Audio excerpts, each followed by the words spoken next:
ఒకటవ భావంలో కుజుడు ఉన్నప్పుడు ఎటువంటి అనుకూల ప్రతికూల ఫలితాలు ఉంటాయో ఇప్పుడు మనం చూద్దాం.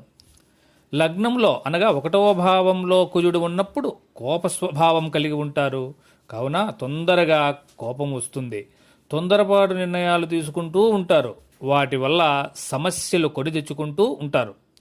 గొడవపడే స్వభావం కలిగి ఉంటారు. వీరి వ్యవహారంలో అహంకారం కనిపిస్తుంది. అయితే ఇక్కడున్న కుజుడిపై శుభగ్రహ దృష్టి ఉంటే ఈ ఫలితాల్లో తీవ్రత తగ్గుతుంది.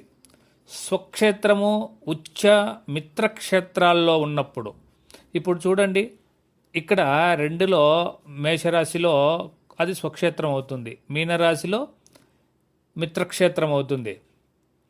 ఇలా స్వక్షేత్రం మిత్రక్షేత్రం ఉచ్చ క్షేత్రాల్లో ఉన్నప్పుడు కూడా ఈ ప్రభావం తగ్గుతుంది.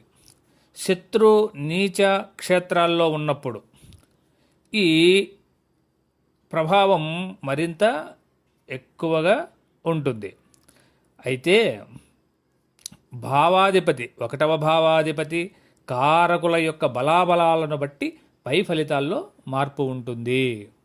అయితే ప్రతికూలత ఫలితాలతో పాటు కుజుడు ఒకటవ భావంలో ఉన్నప్పుడు అనుకూల ఫలితాలు కూడా ఉంటాయి. అవేంటో తెలుసుకుందాం. నాయకత్వ లక్షణాలు కలిగి ఉంటారు. సాహసోపేతమైన నిర్ణయాలు తీసుకుంటారు. ధైర్యంగా ఉంటారు. ఓటమిని అంత తేలికగా ఒప్పుకోరు. పోరాట పటిమ ఉంటుంది. శక్తి ఉత్సాహం ఉంటాయి. అయితే ఇక్కడున్న కుజుడిపై శుభగ్రహ దృష్టి ఉంటే ఈ ఫలితాల్లో అనుకూలత మరింత పెరుగుతుంది. స్వక్షేత్రము ఉచ్చ క్షేత్రము మిత్రక్షేత్రాల్లో ఉన్నప్పుడు కూడా ఈ అనుకూల ప్రభావం పెరుగుతుంది.